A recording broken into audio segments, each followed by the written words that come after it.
Cool. Good morning, Ashley. It's noon. It's noon. I thought you were 2 hours behind us. I'm in Central. Oh, my had you were mountain. I was Mountain. I'm in Central now. The Well, life of a entrepreneur that can work remotely. so I'll kick it off with a little bit of an intro.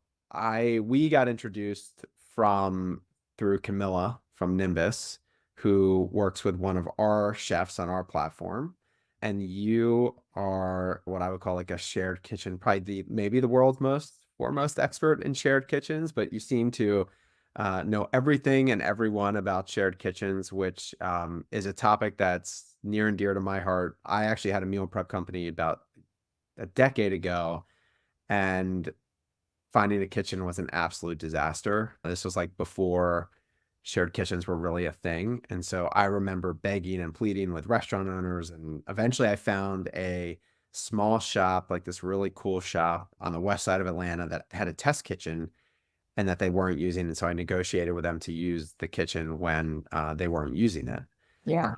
But the world has really evolved in the last, I'd say, 10 to 12 years, and shared kitchens are beyond just a thing. And so really excited to have you on, hear about your background, talk about shared kitchens, talk about what you've done with the food corridor, some of the tools you've built for finding shared kitchens. And really the goal today is just to be super helpful for our audience and for this to be a resource for meal prep owners who are thinking about, I've tested this, I've made some meals in my kitchen, now I want to expand, or the person is in a shared kitchen and is thinking about moving to a new shared kitchen, or the person who's saying maybe it's time for me to have my own space and even potentially become a shared kitchen. So Yeah. lots of use cases, but maybe since this is the coffee chat, it is 1 o'clock for me on the East Coast and it's noon for you. So I don't know if you've had your coffee, but there you go. I'm plugging Mo News. Are you a news anchor? Yeah, no, Mo News, I started following him actually during COVID because it was really hard to find like really quality news. And he used to be a CBS anchor, and he started this thing on Instagram where he would just post like headlines, and it was the best way to get like information during COVID. And then after that, he just launched. People kept following him and following him. It's very unbiased. He just hears the headlines, and then I'm a premium member now. So he does chats like this with members, and he's just one of the best ways to get news. So anyway, Cool. side conversation. Substack? Does he have a Substack, or is it He doesn't. He just does everything right now through Instagram. super cool? And then how do you pay for the membership? Is it Patreon or is it something else? I think it was like a native site that he had. I can't remember how I paid for it actually. So a lot of our software is like membership based. So we do a lot of subscriptions, and so we've gone pretty deep on the membership side of It's things. a good model. Ours is also a membership model, so or Speaking of subscription. kitchens. Yeah. What are you drinking? If I don't. This is a coffee. Okay. Are you particular about your coffee, or are we talking? I am. I do 1 cup of coffee every morning, and I use some organic cream. I like it a little milky. There you go. And are there any specific beans, or are we like a Folgers house, or? No, not a Folgers house. So I actually have tried this new company lately. Gosh, am I going to remember the name of it? They deliver it like not freeze. We have Colpaart, yeah. Have you tried their coffee? them. I have them in my fridge. Oh my gosh, it's such good coffee. Yeah, it's really good. And it's cool because it's different vendors. Anyway, enough about coffee. I drink this thing called mud water, or I drink all sorts of like alternative coffees. I quit coffee. Ironically, this is the bottle coffee chat, but I quit coffee 3 or 4 years ago. Yeah, And it's becoming a thing. It's like quitting coffee and quitting alcohol, or just like how people are moving these days. I Like, did both at the same time, and it was great. yeah. Oh, good for you. Yeah. With all that said, it'd be really awesome just to hear a little bit about your background and really like how did you develop this passion for what is like a pretty niche thing in shared kitchens? Yeah. First of all, Andy, thanks for having me. It was really nice that Camilla introduced us, and both being kind of software and community builders. We obviously, every time we get on these calls, we have so much to talk about. So I appreciate you inviting me on to chat about my story. Yeah, I came from academia originally, and I was really interested in food my whole life. So my mom was a food entrepreneur growing up. She started a hot sauce company in Austin, Texas, before there was like 1,000 SKUs of hot sauce on the shelf. So she's always like really ahead of the trend. Right now, she has a cottage foods business where she does infused honeys. And I was just at like fancy food show and I couldn't tell you how many like infused style honeys. So she's always just like right ahead of the curve on trends.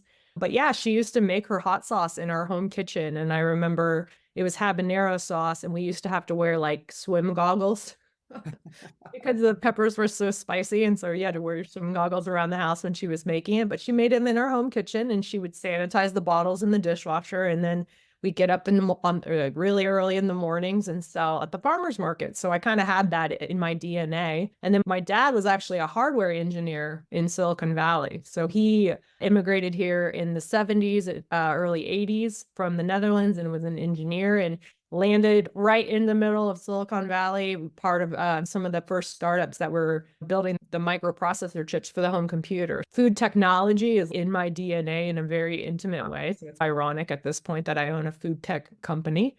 Yep. But yeah, my journey was really like most young kids that go to college. I was experimenting with vegetarianism and community gardens and cooperatives and just really alternative styles to living. And a lot of them centered around food. We started like a food potluck club in college and would talk about food related topics. So I just got really interested in food.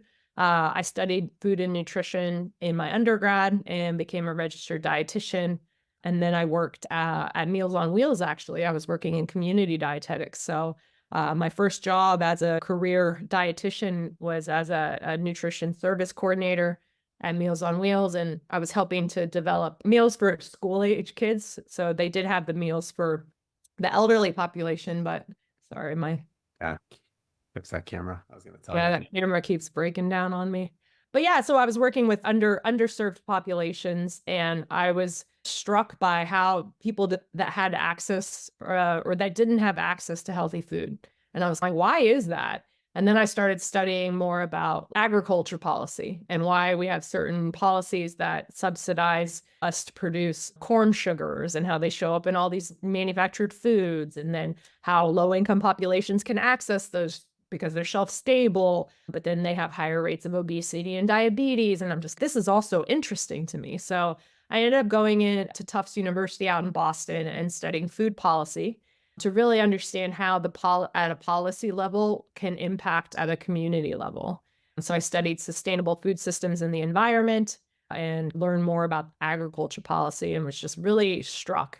And at that time, I really became fascinated with local and regional food systems. If and when we have big impacts on our local food system, which we actually saw during COVID, what happens to populations? How are we going to feed ourselves? And I became very interested in that. And so I started looking at food systems, and I ended up at Colorado State under my advisor. So I went on to do a PhD after my master's at Tufts.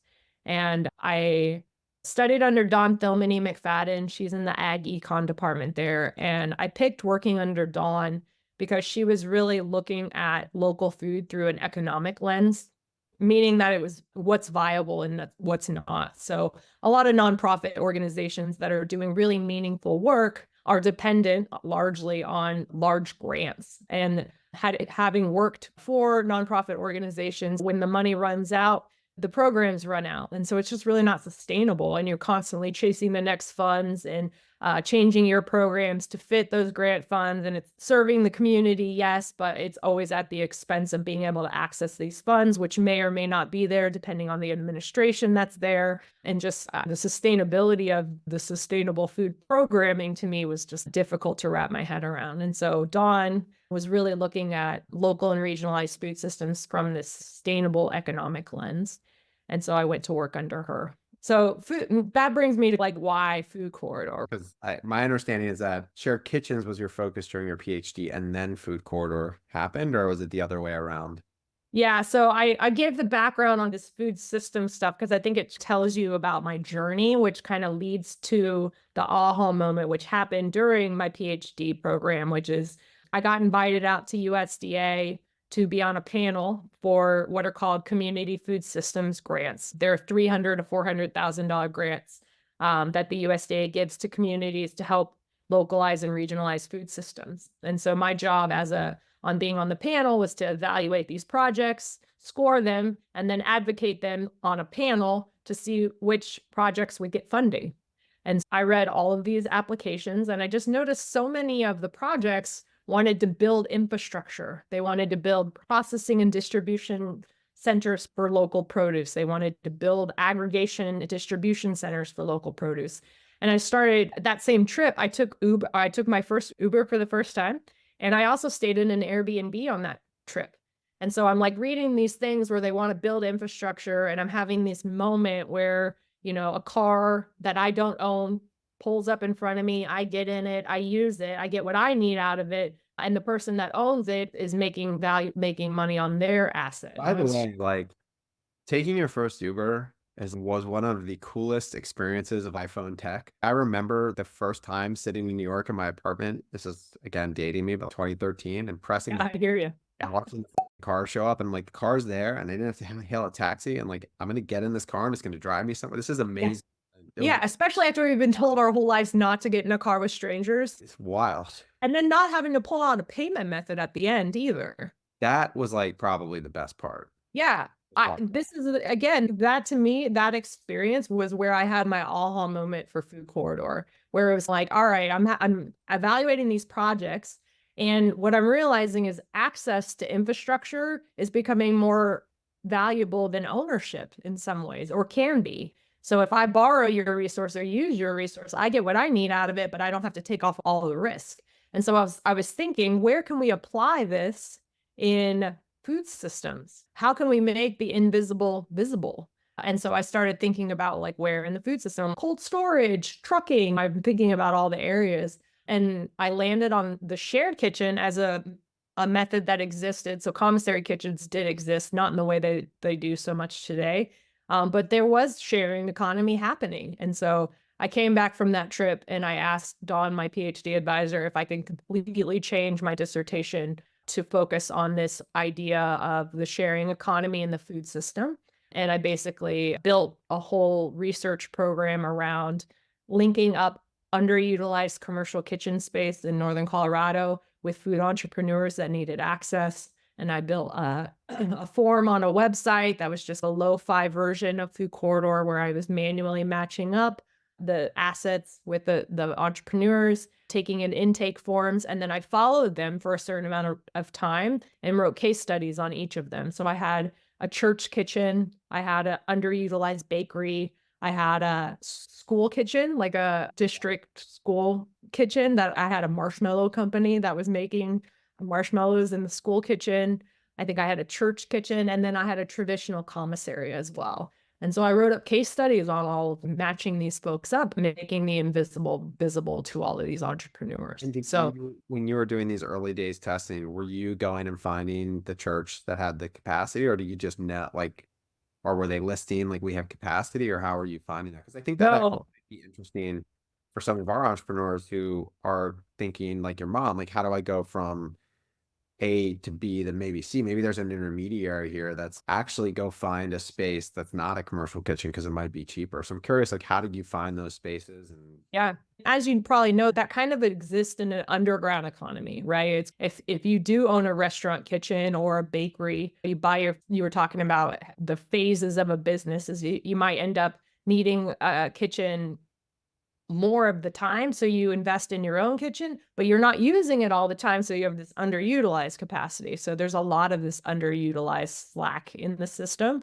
I went and found it. I just started talking to people. I would ask people at the farmer's market, where do you produce? I would go to restaurants and I didn't really hit the ground running or literally going to individual places trying to find where those places. but I think that's actually like an awesome little nugget here is that if you're just starting out and you are like, kind of what I did actually, you just go to, I think the easiest one would be go to your local market. I actually did this in Colorado. This is a very funny story, not funny, but interesting. We're at the farmer's market. I have 3 young kids. My kids are like basically stealing this juice from a vendor. They're like stealing the juice from the vendor. And I'm talking to her and she's starting up. I'm like, where are you producing? She's, oh, we produce out of a church kitchen in Hayden, Colorado, which is about 40 miles south of Steamboat where we were. And to me, it was so interesting. I started asking every vendor there, and I think that's just like my natural curiosity and knowing that we were going to have this chat. Turns out 4 days later, that same woman walks in. She teaches a yoga class I was taking, which was hilarious in, I guess, small town. Oh, hey, you again. I didn't put it together till after the fact, actually. Juice and yoga, I mean, those go together. Makes sense. But I do think there's like a nugget here of, I think if I were starting my meal prep company today, I would likely just search shared kitchens, maybe on the tool that you've built. But there's also maybe a step in between where if I'm a chef or I'm plugged into a community or I'm at, just go to the farmer's market and ask around. It might be a way to meet a need that might be more affordable as a starting point. Might Yeah. like work well. That's exactly right. Talking to going to the market and asking people where they produce, I think is probably one of the best ways to find it. And yeah, the resource that we built, the kitchen door, my purpose in building that was to make the invisible visible and make there is that underground economy. And some of the listings on there are just underutilized kitchens. They're church kitchens. The VFWs sometimes have commercial kitchens. Community centers sometimes have commercial kitchens.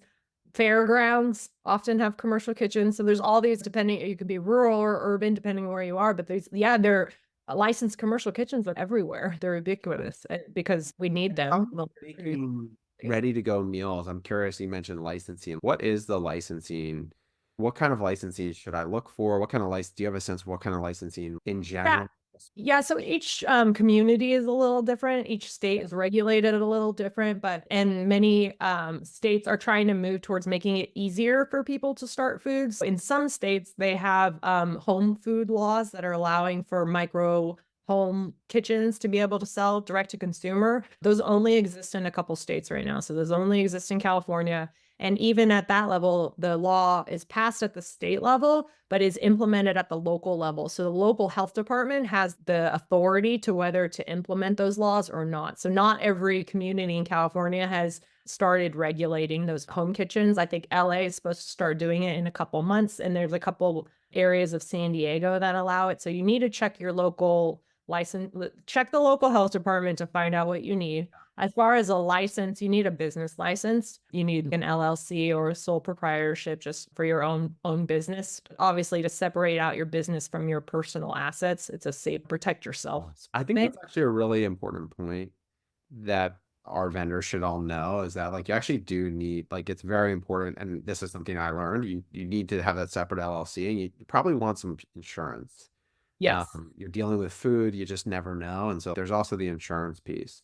And then I'm curious on the licensing for a shared kitchen, eh, or like a church or an underground, what types of licensing or types of questions around regulation should maybe a vendor ask when they go into a shared kitchen just to make sure everything's above board? Because it feels like that could also be a gotcha. You got an inspector come in and all of a sudden you're producing in a kitchen that doesn't support the kind of Yeah. food you're making. Right. So the kitchen owner or administrator or operator, we call them different things depending on who they are, but it needs to be a licensed commercial kitchen, meaning it's licensed by the local health department for production, for food production. So that's basically what you're asking for there. And then the business will have to have its own food liability insurance, and the kitchen needs to have its own either business operating insurance. Oftentimes it needs to have a facilities insurance to cover the actual facility, and then their own liability insurance as well. Yeah, I think those are really good questions to ask too. Like I would be sure if I was going to a kitchen, the things I didn't know, I would ask for sure. Ask. Yeah. Yeah, if you're I think if you're moving into a commercial kitchen, you're doing it because you're trying to legitimize your business and grow your business. And so you want to make sure that you're following those steps to that you don't end up putting yourself at risk or your business at risk based on not having those things and falling into damages later on. Cool.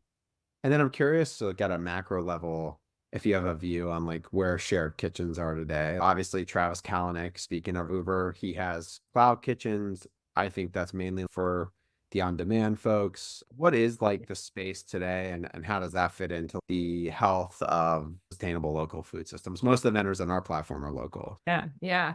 So I did my dissertation 9 years ago on shared kitchens. You mentioned I might be the expert on shared kitchen. That's probably true. I don't know if anyone else I haven't found anyone else that wrote their dissertation on shared kitchen. So I wrote the book. I've also written a toolkit on how to own and operate shared kitchens. I'm actually updating this. I wrote this with a partner, my friend Dawn, 5 years ago now, and we're updating it right now. When you were talking about the insurance and stuff, I literally was reviewing that chapter yesterday. I was like, glad I glad I reviewed that. But yeah, so the industry has been really interesting. Like I said, a lot of it was informal economy and underground. Many communities have commissary kitchens, and oftentimes food trucks and caterers will use facilities like that. And then some have what are called incubator kitchens. And the difference is we use an umbrella term for all of these models as shared kitchens. Under that, you'll have commissary kitchens, and then you'll also have incubator kitchens. What that means is they have facilities that they rent out. They have a commercial kitchen they rent out, but they also have ecosystem services or programming that's attached to that kitchen. And so you're not only renting the space, you're also getting business development expertise. You're being introduced to advisors in the community that can help, service providers, discounts on insurance, those types of things. So there's kind of these wraparound services that support these businesses that are coming through. And you can imagine from an economic development lens, that model, the food incubation model, has become very popular because starting a food business is one of those more accessible types of businesses. People that immigrate here from other countries that maybe don't have language barriers, but they know how to cook, and they know how to cook something really unique and special. They're really tangible type businesses for folks like that. And everybody, I think or a lot of people, not everybody, but a lot of people have a family member that makes the best salsa ever, or I love my grandma's tamales or whatever it is. And so a lot of people are usually encouraged to go, you should make this a business. You're really good at this. I'm sure a lot of people that are listening right now, that's their genesis stories. My friends say I'm such a good cook, and so I started doing these meal kits for my community because this is what I'm good at. And so from an economic development standpoint, a lot of EDAs and community development organizations and folks that are focused on economic development and job creation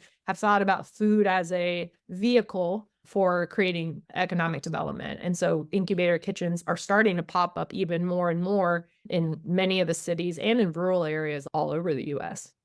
It strikes me that if I were starting today, like an incubator could be actually quite powerful from this idea of like business development support, but also from procurement and having access maybe to ingredients and things that you might not have access to at a price that makes a lot of sense. We hosted a small roundtable in Nashville, I want to say maybe 4 months ago. And I kid you not, I'm sure everyone on this chat will appreciate this. We had a 10-minute conversation about chicken at Costco.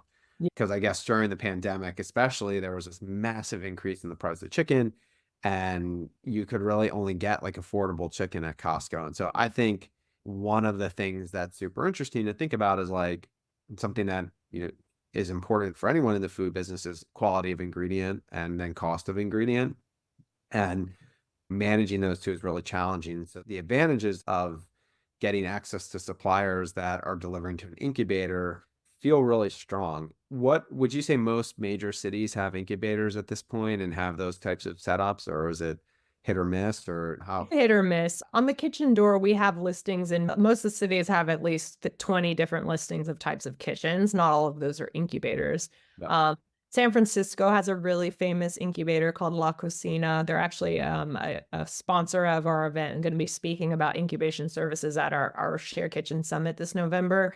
Rhode Island has a really amazing incubator called Hope in Maine. That's Rhode Island of all places, but they just opened their second location actually. New York City has a really cool incubator called Hot Bread Kitchen, which is focused on bakers, and probably one of the most really specified for bakers. But they do some amazing programming out of there as well. So, I worked with them a little bit in business school through the SBDC in Harlem. oh yeah, their branding. Did you say their branding? Brand, yeah. Beautiful brand. Absolutely. Yeah, they really, and La Cocina does a really good job of telling the stories of their makers. They focus on immigrant women populations and just tell beautiful stories. They actually had a cookbook that they put out.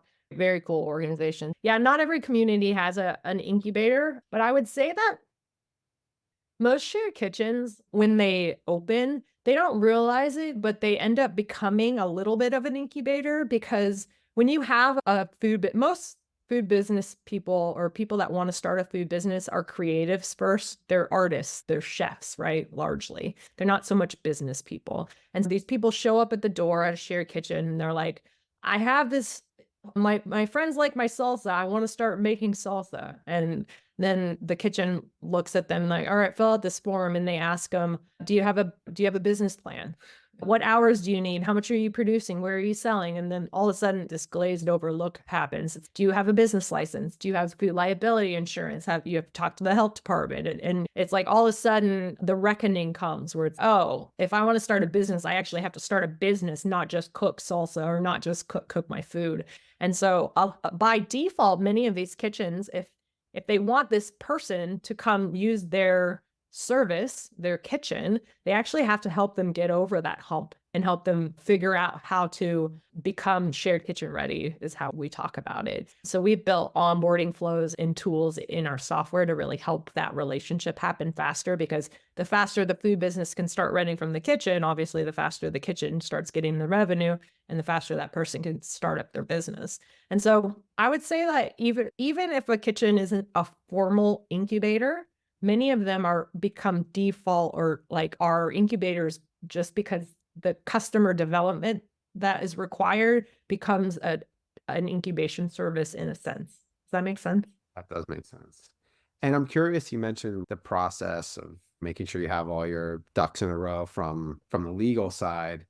But if we take a step, like just thinking about operationally running a business that's going to use a shared kitchen, maybe we can spend some time like going through that process and talking about ways to be like, maybe to get a little bit of an edge to learn some things that someone might not know. So we talked a little bit about, okay, you can maybe go the underground route, but let's say I've got my business going, maybe I'm even in an underground kitchen and I'm starting to think about how do I scale up?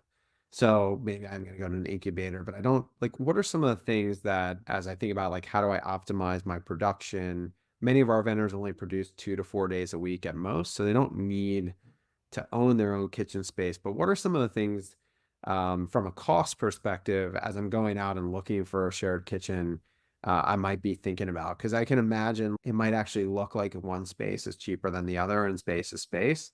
Mhm. I'm curious your perspective on choosing a shared kitchen, shopping for a shared kitchen, pricing it out. Yeah, let's start there. And then we can talk about actually the mechanics of optimizing time booking, because I think that might be something you see a lot as well. Yeah, yeah. I would say just like with anything, you get what you pay for. One place that's gonna look like the hourly rate is really low, and it may be, you might, yeah, it might not be the most pleasant place to work, or you may not have the most pleasant, operator. Oftentimes there's personalities, and in a shared space, obviously you want the vibe to be good, and like anything, if it seems too good to be true, it might be. So I would say like even measuring for culture might be high on the list of intangibles, maybe not that you're not budgeting for, but maybe at least having on your radar. You want to know what your budget is going in. Oftentimes, these kitchens are going to charge application and application fee for their time and to get you over the hump. All the things that I was just saying, and then they're going to ask for a deposit. So you can think of it as a gym membership. They have risk in this business. They have equipment, and then that equipment requires maintenance. It requires all of these things, including pest control and energy and soap and towels and all the things that come along with a shared kitchen that the kitchen is now taking on as their risk, and you're not having to pay for it yourself. And so you want to make sure that you're thinking about all the things that you're not going to be offloading, or all the things you're going to be offloading to the kitchen that you won't have to be paying for.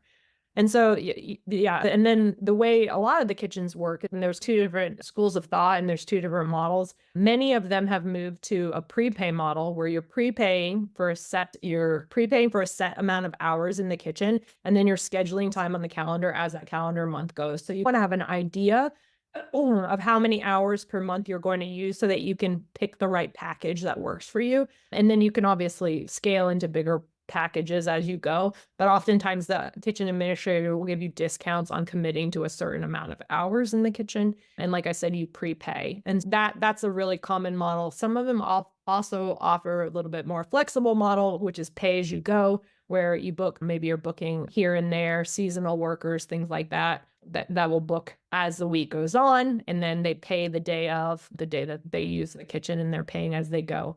So I think it's knowing what your costs are and your cogs and your production, I think are really important.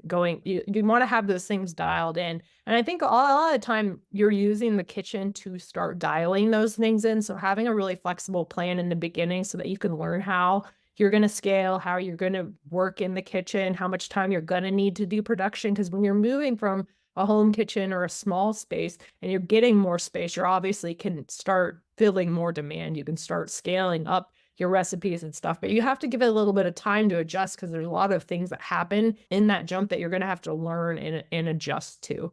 But one of the things that's really nice about a shared kitchen is that you can also get storage at the facility. And so you can store a lot of your, I think a lot of people moving from a home kitchen, they're really excited about the storage because they finally get to get all of the things out of their home and into a space. And so for a lot of the meal kits, I'm guessing you guys use a lot of to-go materials, right? And those take up a lot of space and being And able most of it's ready to cook, even like meal kit might be like you cook at home, but most of our folks are actually prepping the meals and putting them. So they're probably keeping raw ingredients and then making the food and then yeah. delivering it that same day. Yeah. Okay. Yeah. Yeah. Some of the kitchens also allow for a pickup location. So you can actually make your business look a little bit more formal by having a place that they're coming in and you can pick up the meals from that space. So, yeah, there's a lot of things to think about price wise. On our site, the kitchen door, we really try to make sure that the listings have a lot of that information so that the food business isn't spending a lot of time calling and trying to get that information. That information is front and center. And similarly for the kitchen administrator, they get so many leads all the time that we've created really extensive intake forms that answer and check off all the information so that the match is made. And so those people are saving a lot of time by saying, if you're not a good fit, you're not a good fit. But I'm able to filter out who would be a good fit for my space based on these questions that we ask. So we try to make the software do the heavy lifting for that part, and lead people to the right place that works for them. And this is maybe a newbie question, but in terms of equipment, do the shared kitchens typically have all the equipment you need, or is it like you have to buy equipment and store it there? Or you have to like, are you coming in with a big box of pans and different kind of things that you might need? How does that typically work? Yeah, that's a really great question. I will say every shared kitchen is different. Most are going to have like the common things that you would need. So many, they'll have a hood, they'll have stoves, they'll have ovens, sometimes a Grease fryer, trap? although, huh? Do they have grease traps? Not many of our customers need a grease trap, but do Yeah, so I think a lot of shared kitchens like to avoid the grease trap because it's high maintenance and it's dirty and just I think with grease also you have to change the oil every time because it's a shared space and there's higher risks of food contamination and cross contamination of gluten and there's just all of these things to think about. So a lot of them have moved towards not having fryers in their kitchens specifically, but they'll have the main equipment, and that's what you're paying for. You're paying for access to this the commercial grade equipment that's going to allow you to scale up. Then some will have like specialty equipment, blast chillers and tilt skillets that are really helping people to scale up their recipes in a pretty significant way. And then even more so, some of these kitchens will have co-manufacturing style food business where they're doing bottling lines and canning lines and packing lines. So that really trying to scale up food businesses. So this is actually a trend we've seen a lot in the last couple of years is that kitchens are moving into co-manufacturing as a service, something that they offer, and they start doing some of that production or providing labor as a service to food businesses as an added. I think that's really cool and something that like has come up before. We had Eric Stein from this brand Mama Meals, Mhm. which is like a postpartum meal delivery business, and they're all shipping. But I think one takeaway for a local vendor that is interesting that they might be not thinking about is actually like you could develop a bunch of recipes, find shared, this is what Eric's doing, find shared kitchens around the country and actually have people produce your recipes and Oh manufacture yeah. them on your behalf. And Mhm. that's a way, because really there's like a local maximum for how I'm going to scale a meal prep business. But if I want to extend, but I don't want to ship from my main kitchen, like there are, I think there's a little bit of inside baseball here for people to think about how do I get wider distribution. And one strategy might be like, I'm actually going to go to a kitchen that's not in my region and have them produce and see if I can scale outside, but keep it local, maybe even franchise the operations to like a Yeah. little under. So that's really cool to know and really good to know. I think that's like, That is, yeah, and that's a really cool idea for scaling that type of business is in opening it up in a different city, right? before we go into Q&A, if we have any, and I encourage folks to drop any questions you Oh, have. I did have one more comment on the equipment though, because you mentioned, can you bring in your own? If you have a really specified chocolate companies have these rendering machines that they need to have, some barbecue pits. Sometimes people have a specialty piece of equipment. Oftentimes the kitchen admin will let you store that at the kitchen, but you're just paying for like the space rental for that piece of equipment being in there. And then, yeah, so that's how that would work. Very cool. Interesting. Yeah, I've heard specifically around, I worked with a chocolate manufacturer at one point, and I remember like all the specific equipment they needed. And a friend of mine started this awesome coffee company called Wandering Bear, and he was in a shared kitchen. And like when we were working together out of business school, and they were like, it was all this crazy equipment they needed and had to buy or think about buying. And same with bread. We've seen that with bread too, big mixers or size of mixers. So That's actually an interesting thing is oftentimes you'll see the shared kitchen. And this is actually one thing I love about this industry is oftentimes the shared kitchen is a mirror of the local food economy there. In the North Pacific Northwest or in some of the more agricultural areas, you'll see more value-added products producing. So you'll see people season extension, you'll see canning and bottling lines and things like that. And the type of equipment is a mirror of the type of production that's happening there. Another example is like in like Florida and on the coast, the kitchens are more geared towards catering and food trucks because there's so much more of that season long.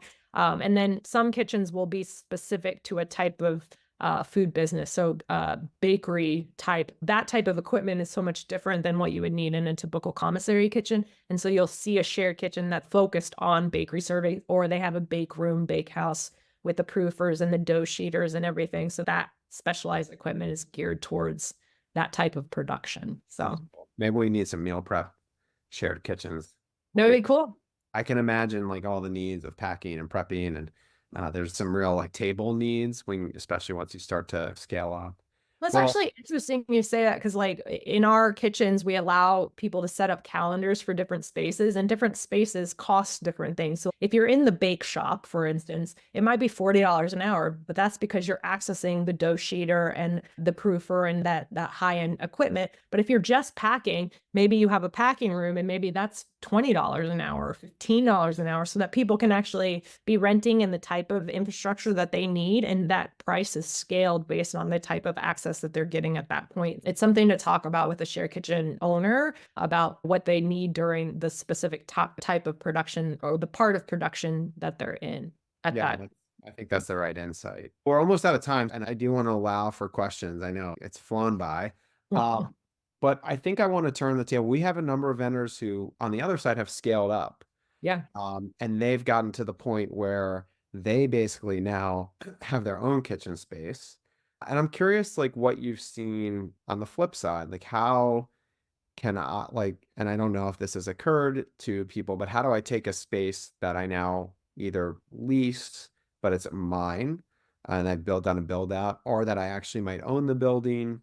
And how do I create a new income stream? Or you obviously mentioned it's not all shared kitchens. Like, what are the steps that if I owned or leased my own kitchen that I could maybe sublease out the space? Because again, most of our vendors aren't 7 days a week. They Mhm. certainly aren't overnight. And I have to imagine that there's maybe opportunities for revenue that people aren't thinking about. Yeah, the passive revenue is clutch, but also it's how so many shared kitchens have emerged. So oftentimes it'll be the stories. I started this catering company 20 years ago, and then I bought this facility, and the person's tired of catering. So they're like, I want to rent out my space, and they've become a shared kitchen.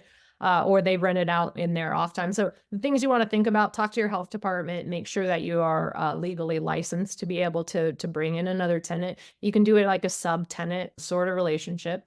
Post your kitchen space on the kitchendoor.com, and we'll send your leads through that. You'll Buy the food corridor so that you can effectively rent out your space. Right, and then yeah, you don't wanna spend your time scheduling and booking and doing compliance management and billing this renter because you're running your own business, so use the food corridor software to do all of that for you so you have your passive revenue and everything's taken care of. But yeah, you wanna find the right renters, you're gonna wanna do an intake, kinda application form, make sure the person's a good culture fit, let them know what the kinda rules of the kitchen are. We have operations manuals on our website and different types of materials on our blog for folks that wanna get into doing something like that. Also, the shared kitchen toolkit that I mentioned, I don't know if I mentioned this on this call, You did. but there's this is available for free, so go find that and it'll walk you through the steps of doing that. But I think the biggest thing that you wanna know is what time is available for that person, what days of the week, what times, how they're gonna access the building, and then making sure that they have liability insurance and that you have building insurance to cover that in case something does go wrong.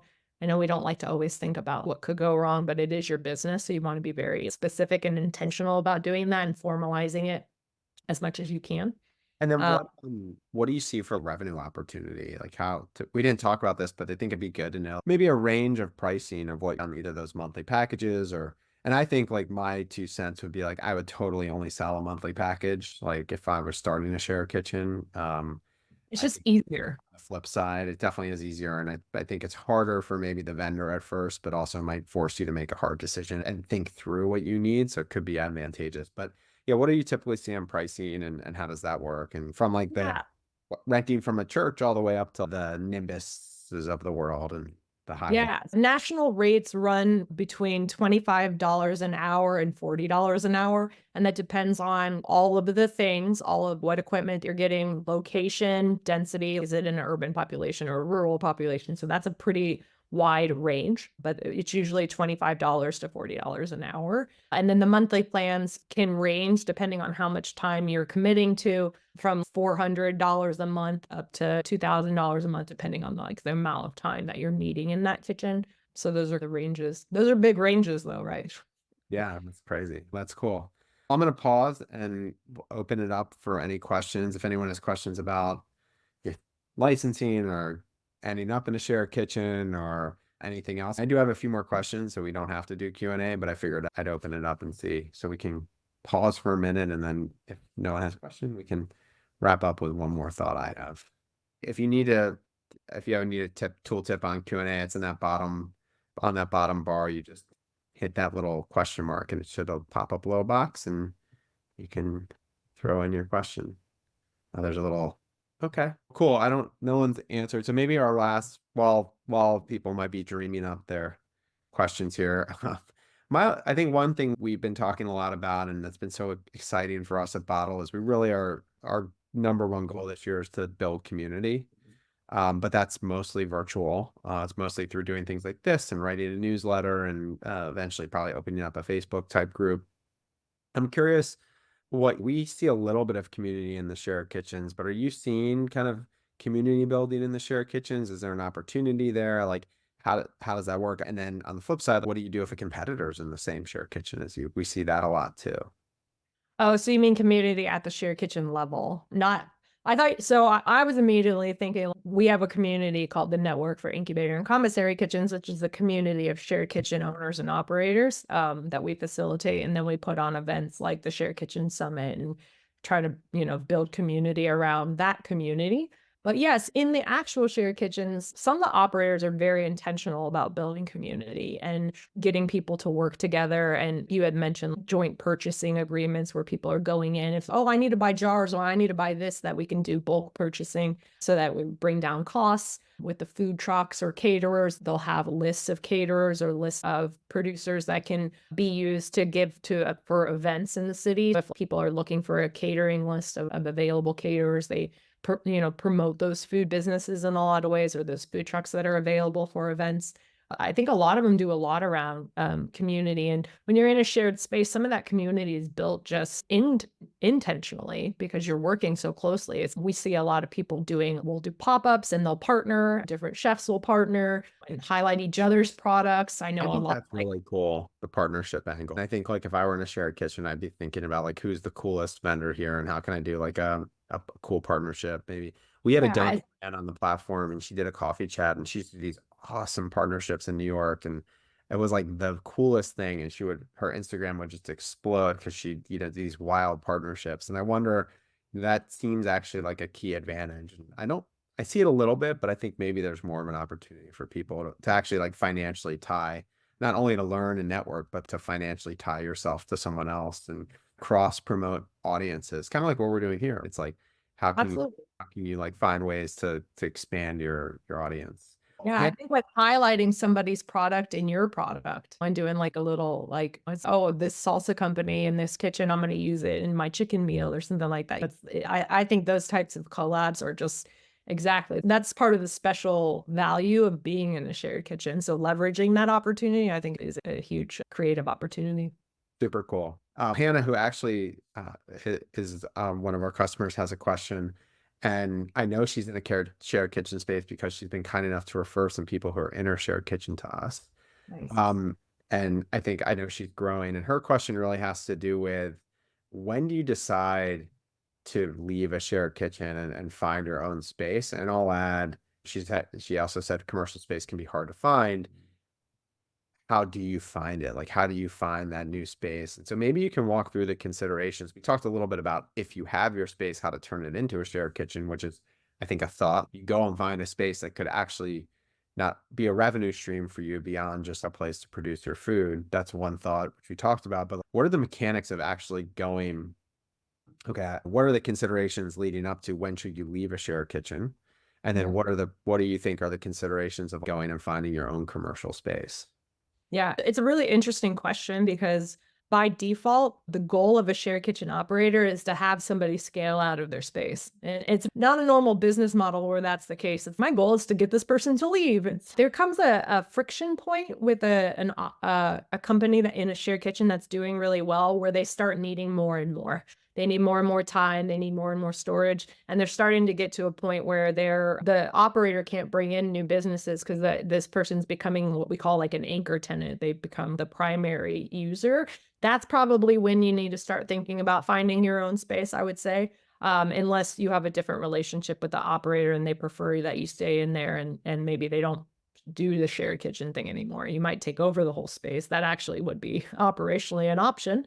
The other option would be like finding a broker and helping a real estate broker to help you find spaces that might be becoming available. Restaurants that are closing down, sadly tend to be really good options for moving into, so you don't have to go through the infrastructure the budget of doing an infrastructure project of needing a hood and needing plumbing and all the things that you would need to if you had to move into that direction.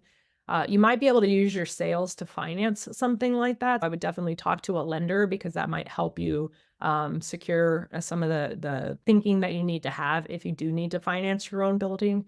But also looking on listing sites, obviously Kitchen Doors just shared kitchens, but for others, Craigslist still has tons of those types of facilities on there. I think Reddit oftentimes will have people post available spaces that are coming up. And then real estate sites often have a commercial real estate sites will have listings of places. I would just look for that. But also circling back to the very beginning when we were talking about going to the farmer's market and just asking people where they're producing, sometimes just talking to people, getting out in the community and finding out what's might be coming available at a commercial level would be a good strategy as well. Do you have a sense of what leases are? You mentioned in a shared kitchen, but where do you think lease prices are?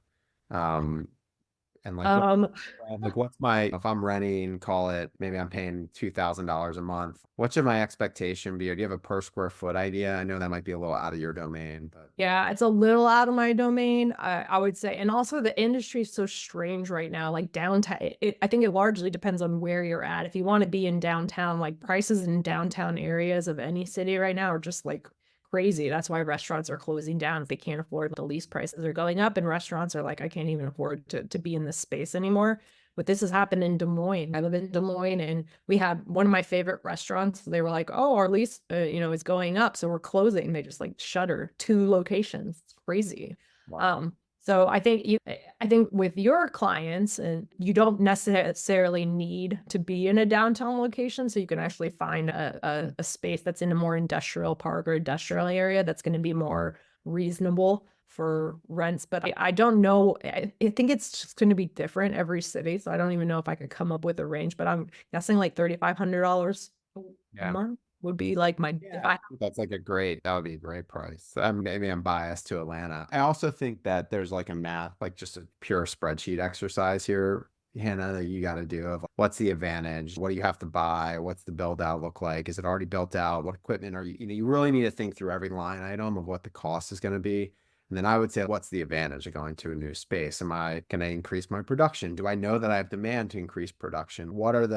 It's like buying a house. What are the reasons for me moving into the space? But here you can actually do a true ROI calculation. So I think that's something that I would be thinking about and considering. yeah. And there is also that short term versus long term. It's the benefit of moving into your own space. If you really can achieve the growth that you're trying to achieve, it might be the right decision for you, which is awesome. But yeah, if you can, especially if you can get financing based on the business that you've built, I think that's great. That's how to scale. So congratulations on you for being at that, needing to ask that question. Yeah, cool. And then it's an anonymous person, asked, how do we search online and use techniques or tips to find shared kitchen listings? So you've mentioned it a few times, but I'll do the plug for you, and we'll put this in the show notes as well. You have a directory that I think is the foremost. That's how I actually found your business. Is the foremost directory for as many shared kitchens as you could possibly imagine in the U.S. at least, In and Canada. Canada. And it basically is called the Kitchen Door. I don't know what I can put the URL here in the notes, but the It's URL just thekitchendoor.com. kitchendoor.com, and it's an awesome site. It really does show you pictures. It's like the Yelp of shared kitchens is how I would describe it. Highly recommend that you check that out. I think it could be quite helpful. And then And also, if you end up renting out some of your own space, you could post there for free and get leads. So it acts as both. If you're a kitchen renting out or you're a food business looking for kitchens, it's both of those things. very cool. I'm going to just grab that link and drop it here in the notes so people have it. And then I guess we didn't do this. Maybe we finish off with we're at the hour, but maybe you can tell us a little bit about, oh, great. And I also put it there. You can tell us a little bit about just the 30 seconds on the food corridor as a closing, because we didn't really have a chance to talk about it because we aren't talking to shared kitchen owners. But what is the food corridor exactly? And maybe some of our folks are interacting with it as well. Cool. I'm going to put two other resources in our chat if you want to share them with the folks. So the shared kitchen toolkit, again, there'll be a new one coming out in a couple weeks. And then also there's 8 questions to answer to get shared kitchen ready that I thought might be helpful for some folks. That's on our blog. Yeah, so essentially the food corridor is the back operation management platform for a shared kitchen. So basically, we're getting people out of the kitchen or out of the office and back in the kitchen is what we like to say. So we handle the scheduling and booking of a multi-tenant situation with different areas of the kitchen that can be individually rented out, plus pieces of equipment that can be added to said booking, reservable equipment. We manage all the hours and billing plans on behalf of the kitchen, and then we do compliance. So we have a document management system that manages the business license, insurance, and the food handler card, sends notifications when those are set to expire so people don't have to be managing all of that. And then billing is included in that. So the kitchen administrator can just set it and forget it. It runs automatically. Food business doesn't have to worry about it. It's all running automatically. They can schedule time on the calendar. They can, change their schedule, which oftentimes has to happen without having to go through a person. So it just saves time and money and energy for both the food business and the commercial kitchen operator. So you can think of it as like mind body for the food industry. Very cool. I love Yeah. that. Well, awesome. So thank you so much, Ashley. This was so much fun, really informative. You lived up to the foremost expert in shared kitchens. If And anyone wants to read my dissertation, it's really fun read. yeah, you keep it right there. You might read it a I couple. don't recommend it. Yeah, PhD dissertations are not exactly beach reading. But yeah, so thank you so much. This was awesome. And I guess the last thing I'll say is Ashley hosts an incredible conference in New Orleans. More to come there. It's in the fall. And there may be a partnership between us on that front as well. So if anyone's looking for an excuse to go to New Orleans and hang out with the bottle team, we may be there. So thank you again. This was great. And yeah, talk soon. Thanks, everybody. Bye-bye.